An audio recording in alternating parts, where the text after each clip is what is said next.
ಚುನಾವಣೆ ಅಖಾಡ ಈಗಾಗಲೇ ರಂಗೇರಿದೆ. ಮುಂದಿನ ವಾರದಿಂದ ಈ ಲೋಕಸಭೆ ಚುನಾವಣೆಯ ಜ್ವರ ಇನ್ನಷ್ಟು ಜಾಸ್ತಿ ಆಗಲಿಕ್ಕಿದೆ. ಅದರಲ್ಲೂ ಬಿಜೆಪಿ ಅಭ್ಯರ್ಥಿಗಳ ಆಯ್ಕೆಯ ವಿಚಾರವಾಗಿ 1-to-1 ಮೀಟಿಂಗ್ ಮಾಡೋದಕ್ಕೆ ಬಿಜೆಪಿ ವರಿಷ್ಠರು ಈಗ ತೀರ್ಮಾನ ಮಾಡಿದ್ದಾರೆ. ಯಾವ ಕ್ಷೇತ್ರದಲ್ಲಿ ಯಾವ ಅಭ್ಯರ್ಥಿಯನ್ನ ಯಾವ ಕಾರಣಕ್ಕಾಗಿ ಆಯ್ಕೆ ಮಾಡಬೇಕು, ರಣತಂತ್ರಗಳನ್ನ ಯಾವ ರೀತಿ ರೂಪಿಸಬೇಕು, ಎದುರಾಳಿಗಳನ್ನ ಯಾವ ರೀತಿ ಕಟ್ಟಿ ಹಾಕಬೇಕು, ಹೀಗೆ 10 ಹಲವು ವಿಚಾರಗಳನ್ನ ಇಟ್ಕೊಂಡು ಅಳೆದು ತೂಗಿ ಅಭ್ಯರ್ಥಿಗಳ ಆಯ್ಕೆಯನ್ನ ಮಾಡೋದಕ್ಕೆ ಬಿಜೆಪಿ ಕ್ಯಾಂಡಿಡೇಟ್ಗಳು ಸಿದ್ಧರಾಗಿದ್ದಾರೆ. ವರಿಷ್ಠರು ಇವರಿಗೆ ಪುಷ್ಟಿ ನೀಡುವಂತಹ ಕೆಲಸವನ್ನ ಮಾಡ್ತಾ ಇದ್ದಾರೆ. ಸೊ ಅಧಿಕೃತವಾಗಿ ಅಭ್ಯರ್ಥಿಗಳ ಆಯ್ಕೆಯನ್ನ ಮಾಡೋದಕ್ಕೆ 1-to-1 ಮೀಟಿಂಗ್ ಮಾಡುವ ಎಲ್ಲಾ ಸಿದ್ಧತೆಯನ್ನ ಈಗ ಬಿಜೆಪಿಯ ವರಿಷ್ಠರು ಮಾಡ್ತಾ ಇದ್ದಾರೆ. ಇದು ರಿಪಬ್ಲಿಕ್ ಕನ್ನಡದ ಮತ್ತೊಂದು ವೆರಿ ಎಕ್ಸ್ಕ್ಲೂಸಿವ್ ಸುದ್ದಿ. ಬಿಜೆಪಿ ಅಭ್ಯರ್ಥಿಗಳ ಆಯ್ಕೆ ವಿಚಾರವಾಗಿ 1-to-1 ಮೀಟಿಂಗ್ ಮಾಡೋದಕ್ಕೆ ಈಗ ಸಿದ್ಧತೆಗಳು ಆಗಿದೆ. 5 ನೇತೃತ್ವದಲ್ಲಿ ಬಿಜೆಪಿ ತಂಡ ರಚನೆಯಾಗುತ್ತೆ. ಪ್ರತಿ ತಂಡಕ್ಕೆ ಓರ್ವ ಹಿರಿಯ ನಾಯಕನ ನೇತೃತ್ವ ಇರುತ್ತೆ. ಅದರಲ್ಲೂ ಪ್ರಮುಖವಾಗಿ ಪ್ರತಿ ಕ್ಷೇತ್ರದಲ್ಲಿ ಆಕಾಂಕ್ಷಿಗಳ ಜೊತೆಗೆ ಪ್ರತ್ಯೇಕವಾಗಿ ಸಭೆಯನ್ನ ನಡೆಸುವಂಥದ್ದು. ಯಡಿಯೂರಪ್ಪ ಅವರು, BY ವಿಜೇಂದ್ರ, R ಅಶೋಕ್, ಬಸವರಾಜ ಬೊಮ್ಮಾಯಿ, ಜಗದೀಶ್ ಶೆಟ್ಟರ್ ನೇತೃತ್ವದಲ್ಲಿ ಈ ತಂಡ ರಚನೆಯಾಗಿರೋದು. 4 ಮುಖಂಡರ ಪ್ರತ್ಯೇಕ ತಂಡಗಳಿಂದ ಪ್ರತಿ ಕ್ಷೇತ್ರಗಳಲ್ಲಿ ಪ್ರವಾಸ ಆಗುತ್ತೆ. ಆಯಾ ಕ್ಷೇತ್ರದ ಟಿಕೆಟ್ ಆಕಾಂಕ್ಷಿಗಳ ಜೊತೆಗೆ ಪ್ರತ್ಯೇಕವಾಗಿ ಸಭೆ ಆಗುತ್ತೆ. ಅಧಿಕೃತ ಪ್ರವಾಸದ ವಿವರವನ್ನ ಇನ್ನೆರಡು ದಿನಗಳಲ್ಲಿ ನೀಡಲಾಗುತ್ತೆ. ಒಂದು ಟೀಮನ್ನ ರಚಿಸಿ, ಈ ಟೀಮ್ನಲ್ಲಿ ಯಡಿಯೂರಪ್ಪ ಅವರು ಇರ್ತಾರೆ, ವಿಜೇಂದ್ರ ಇರ್ತಾರೆ, ಬಸವರಾಜ ಬೊಮ್ಮಾಯಿ ಇರ್ತಾರೆ, ಜಗದೀಶ್ ಶೆಟ್ಟರ್ ಅವರು ಇರ್ತಾರೆ, R ಅಶೋಕ್ ಅವರು ಇರ್ತಾರೆ.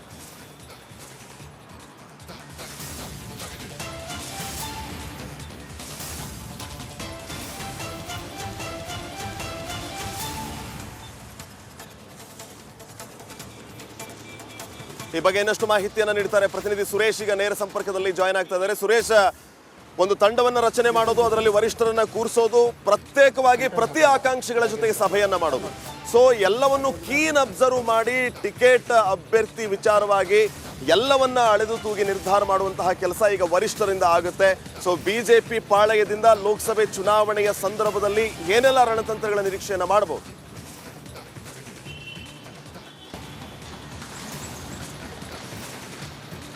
ಶ್ರೀಪತ್ ಪಾಟೀಲ್, ಲೋಕಸಭಾ ಚುನಾವಣೆಗೆ ಇನ್ನೇನು ಕೆಲವೇ ತಿಂಗಳು ಅಷ್ಟೇ ಬಾಕಿ ಇರ್ತಕ್ಕಂಥದ್ದು. ಇನ್ನು ಹಾಗೆಯೇ ಈಗ ಅಭ್ಯರ್ಥಿಗಳ ಆಯ್ಕೆಗೆ ಸಮಯ ಕೂಡ ಕಡಿಮೆ ಇರ್ತಕ್ಕಂಥದ್ದು. ಈ ನಿಟ್ಟಿನಲ್ಲಿ ಈಗಾಗಲೇ ಒಂದು ವಿಶೇಷವಾಗಿ ಅಂದರೆ ಅಭ್ಯರ್ಥಿಗಳ ಆಯ್ಕೆಗೆ ಯಾವುದೇ ರೀತಿಯ ತೊಡಕುಗಳಾಗದಂತೆ ಮತ್ತು ಆಯ್ಕೆಯಲ್ಲಿ ಎಲ್ಲೂ ಕೂಡ ಎಡವಟ್ಟು ಆಗಬಾರ್ದು ಅನ್ನೋ ನಿಟ್ಟಿನಲ್ಲೇನೆ ಪ್ರತಿ ಕ್ಷೇತ್ರವಾರು ಅಂದರೆ ಪ್ರತಿ ಆಯಾಯ ಲೋಕಸಭಾ ಕ್ಷೇತ್ರಗಳಿಗೆ ಹೋಗಿ ಅಲ್ಲಿಯೇ ಅಭ್ಯರ್ಥಿಗಳು ಅಂದರೆ ಯಾರೆಲ್ಲ ಆಕಾಂಕ್ಷಿಗಳಿರ್ತಾರೆ, 4 ಜನ 5 ಜನ ಆಕಾಂಕ್ಷಿಗಳಿರ್ತಾರೆ, ಅವರ ಜೊತೆ 1-to-1 ಸಭೆಯನ್ನು ಮಾಡುವ ಮೂಲಕ ಅಭ್ಯರ್ಥಿಗಳ ಆಯ್ಕೆಗೆ ಒಂದು ಶಾರ್ಟ್ ಲಿಸ್ಟನ್ನು ಲಿಸ್ಟ್ ಮಾಡಿ ಫೈನಲ್ ಮಾಡುವಂತಹ ಸಾಧ್ಯತೆಗಳು ಇರ್ತಕ್ಕಂಥದ್ದು.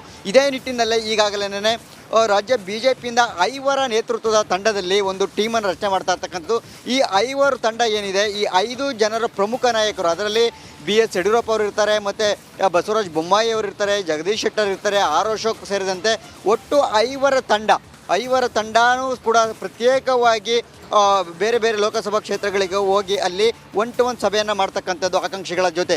ಈ 5 ತಂಡದಲ್ಲಿ ಉದಾಹರಣೆ ಯಡಿಯೂರಪ್ಪ ಅಂತ ಇದ್ದರೆ, ಯಡಿಯೂರಪ್ಪ ಅವರ ತಂಡದಲ್ಲಿ ಮತ್ತೆ ಒಂದು 3 ನಾಯಕರು ಕೂಡ ಇರ್ತಾರೆ, ಒಂದು ಸೆಕೆಂಡ್ ಲೈನ್ ಲೀಡರ್ಸ್ಗಳು, ಅವರು ಸೇರಿದಂತೆ ಅವರೆಲ್ಲರೂ ಕೂಡ ಹೋಗಿ ಸಭೆಯನ್ನು ಮಾಡಿ ಆ ಸಭೆಯಲ್ಲಿ ಅಂದರೆ 1-to-1 ಸಭೆ ಏನಿರುತ್ತೆ ಆಕಾಂಕ್ಷಿಗಳಲ್ಲಿ ಅವರಿಂದ ಸಂಪೂರ್ಣವಾಗಿ ವಿವರ ಪಡೆಯತಕ್ಕಂಥದ್ದು. ಉದಾಹರಣೆ ಅವರ ಸಂಪೂರ್ಣವಾಗಿ ವೈಯಕ್ತಿಕ ವಿಚಾರಗಳು, ಯಾಕೆಂದರೆ ಹೊಸ ಆಕಾಂಕ್ಷಿಗಳಿರ್ತಾರೆ, ಅವರ ಸಂಪೂರ್ಣ ಮಾಹಿತಿ ಬೇಕು, ಮತ್ತು ಅವರಿಂದ ಇರತಕ್ಕಂಥ ಒಂದು ಆರ್ಥಿಕ ಸಂಪನ್ಮೂಲ ಎಷ್ಟರ ಮಟ್ಟಿಗಿದ್ದಾರೆ ಅವರು, ಮತ್ತು ಚುನಾವಣೆ ಎದುರಿಸುವಷ್ಟಕ್ಕೆ ಸಾಮರ್ಥ್ಯರಿದ್ದಾರಾ, ಮತ್ತು ಅವರ ಜಾತಿವಾರು ಬಲ ಏನಿದೆ, ಮತ್ತು ಅಪೋನೆಂಟ್ ಅಂದರೆ ಈ ಕಾಂಗ್ರೆಸ್ ಅಭ್ಯರ್ಥಿಗಳು ಯಾರಾಗ್ಬೋದು, ಯಾರಾದರೆ ಇವ್ರಿಗೆ ಯಾರು ಸೂಕ್ತ ಅಭ್ಯರ್ಥಿ ಇಂತಕ್ಕಂತಹ ಈ ಎಲ್ಲ ಮಾಹಿತಿಗಳನ್ನು ಕೂಡ ಕಲೆ ಹಾಕಿ ಅವರ ಅಂದರೆ ಅವರ ಆಕಾಂಕ್ಷಿಗಳಿರ್ತಕ್ಕಂತಹ ಸಂಪೂರ್ಣವಾದ ವಿವರಗಳನ್ನು, ಅವರ ಬಲವನ್ನು ತಿಳ್ಕೊಂಡು ಒಂದು ಶಾರ್ಟ್ ಲಿಸ್ಟನ್ನು ಮಾಡ್ತಕ್ಕಂಥದ್ದು. ಆ ಶಾರ್ಟ್ ಲಿಸ್ಟ್ ಅಂತಂದರೆ ಅದು ಏನು ತುಂಬ ದಿನ ಪ್ರಕ್ರಿಯೆಗಳು ಕೂಡ ಹಿಡಿಯೋದಿಲ್ಲ. ಅವತ್ತಿಂದು ಸಂಪೂರ್ಣವಾಗಿ ರಾಜ್ಯ BJPಗೆ ಮತ್ತು ಹೈಕಮಾಂಡ್ ನಾಯಕರಿಗೆ ವರದಿಯನ್ನು ಕಳಿಸ್ತಕ್ಕಂಥದ್ದು. ಇದಾದ ನಂತರ ಅಂದ್ರೆ ಈಗ ಈ ತಂಡಕ್ಕೆ ಏನೆಲ್ಲ ಚಾಲೆಂಜ್ ಆಗುತ್ತೆ ಅನ್ನುವಂತಹ ಪ್ರಶ್ನೆ. ಯಾಕಂದ್ರೆ ಪ್ರಮುಖವಾಗಿ ಆಕಾಂಕ್ಷಿಗಳ ಪಟ್ಟಿ ದೊಡ್ಡದಿದೆ, ಏನೆಲ್ಲ ಟಾಸ್ಕ್ ಅನ್ನ ಇವರು ಎದುರಿಸಬೇಕಾಗುತ್ತೆ. ವಿಜೇಂದ್ರ ನಿನ್ನೆ ಹೇಳ್ತಾ ಇದ್ರು 4-5 ಕಡೆ ಪೈಪೋಟಿ ಇದೆ ಬಿಟ್ರೆ ಬೇರೆ ಎಲ್ಲೂ ಇಲ್ಲ ಅಂತ. ಆದ್ರೆ ಅದು ಹೇಳುವಂತಹ ಮಾತು. ಆಫ್ ದ ರೆಕಾರ್ಡ್ ನೋಡ್ತಾ ಹೋದ್ರೆ ಪ್ರತಿ ಕ್ಷೇತ್ರದಲ್ಲಿ ಹೆಚ್ಚಿನ ಆಕಾಂಕ್ಷಿಗಳಿದ್ದಾರೆ. ಸೊ ಈ ಟೀಮ್ಗೆ ಏನೆಲ್ಲ ಚಾಲೆಂಜಸ್ ಇದೆ? ಮೊದಲನೇದಾಗಿ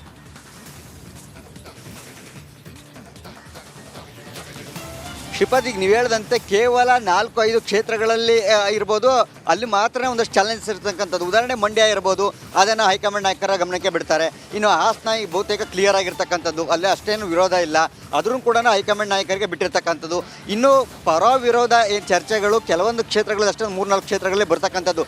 ಉಳಿದಂತೆ ಬಹುತೇಕವಾಗಿ ಎಲ್ಲ ಕಡೆನೂ ಕೂಡ ಟಿಕೆಟ್ ಹಂಚಿಕೆ ಅಂದರೆ ಇಲ್ಲಿ ಆಕಾಂಕ್ಷಿಗಳು ಮತ್ತು ಇರೋಂಥ ಎಲ್ಲ ಆಕಾಂಕ್ಷಿಗಳ ಅಭಿಪ್ರಾಯವನ್ನು ಸಂಗ್ರಹ ಆಗ್ತಾ ಇರ್ತಕ್ಕಂಥದ್ದು ಬಿಟ್ಟರೆ ಸ್ಥಳದಲ್ಲೇನು ಟಿಕೆಟನ್ನು ಘೋಷಣೆ ಮಾಡುವಂಥದ್ದಾಗೋದಿಲ್ಲ. ಸೊ ಈ ನಿಟ್ಟಿನಲ್ಲಿ ಇಲ್ಲಿ ಅಭ್ಯರ್ಥಿಗಳು ಮತ್ತು ಅದರ ಆಕಾಂಕ್ಷಿಗಳ ಸಂಪೂರ್ಣ ವಿವರವನ್ನು ಕಲೆ ಹಾಕಿ ಹೈಕಮಾಂಡ್ ನಾಯಕರಿಗೆ ರವಾನೆ ಮಾಡ್ತಕ್ಕಂಥದ್ದು. ಆ ರಿಪೋರ್ಟನ್ನು ಹೈಕಮಾಂಡಿಂದ ಟಿಕೆಟನ್ನು ಘೋಷಣೆ ಮಾಡ್ತಕ್ಕಂಥದ್ದು. ಇಲ್ಲಿ ಸಭೆಯನ್ನು ನಡೆಸೋ ನಿಟ್ಟಿನಲ್ಲಿ ಮಾತ್ರನೇ ಆಗ್ತಾ ಇರ್ತಕ್ಕಂಥದ್ದು. ಆಕಾಂಕ್ಷಿಗಳ ಮಾಹಿತಿ ಸಂಗ್ರಹ ಜೊತೆಗೆ ಅವರ ಸಂಪೂರ್ಣ ಬಲಬಲವನ್ನು ತಿಳಿಯೋದಕ್ಕಾಗಿ ಮಾಡ್ತಾ ಇರ್ತಕ್ಕಂಥದ್ದು ಹೊರತು ಇಲ್ಲಿ ಯಾವುದೋ ಕಡೆ ಆ ಸ್ಥಳದಲ್ಲಿ ಟಿಕೆಟ್ ಘೋಷಣೆ ಆಗೋದಿಲ್ಲ. ಹೀಗಾಗಿ ಯಾವುದೇ ರೀತಿಯ ಒಂದು ಅಲ್ಲಿ ಚಾಲೆಂಜಸ್ ಅಂತಕ್ಕಂಥದ್ದು ಅಷ್ಟೇನು ಕಂಡು ಬರೋದಿಲ್ಲ.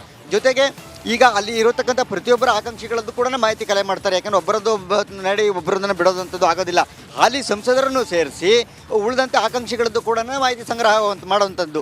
ಸೊ ಹೀಗಾಗಿ ಇಲ್ಲಿ ಯಾವುದೇ ಅಷ್ಟೊಂದು ಗೊಂದಲ ಆಗದಂತೆ, ಯಾಕೆಂದರೆ ಹಿರಿಯ ನಾಯಕರು ಕೂಡ ಇರೋದ್ರಿಂದನ ಈ ಪರಿಸ್ಥಿತಿಯನ್ನು ನಿಭಾಯಿಸಿಕೊಂಡು ಒಂದು ವೇಳೆ ಎಲ್ಲ ಸಣ್ಣ ಪುಟ್ಟ ಗೊಂದಲಗಳು ಗದ್ದಲಗಳು ಆಗಿದ್ದೇ ಆದರೆ ಅವುಗಳನ್ನು ಕೂಡ ನಿಭಾಯಿಸಿಕೊಂಡು ಆ ರಿಪೋರ್ಟನ್ನು ಹೈಕಮಾಂಡ್ ನಾಯಕರಿಗೆ ಕೊಡ್ತಕ್ಕಂಥದ್ದು. ಸೊ ಅಂದುಕೊಂಡಂತೆಯೇ ಮಾರ್ಚ್ 1 ಅಥವಾ ಮಾರ್ಚ್ 2-3 ಒಳಗಡೆಗೆ ಒಂದು ಅಭ್ಯರ್ಥಿಗಳ ಪಟ್ಟಿಯನ್ನು, ಮೊದಲ ಸುತ್ತಿನ ಅಭ್ಯರ್ಥಿಗಳ ಪಟ್ಟಿಯನ್ನು ಬಿಡುಗಡೆ ಮಾಡುವಂತಹ ಸಾಧ್ಯತೆ ಬಹುತೇಕ ನಿಚ್ಚಳ ಆಗಿರ್ತಕ್ಕಂಥದ್ದು ಶ್ರೀಪಾದ್.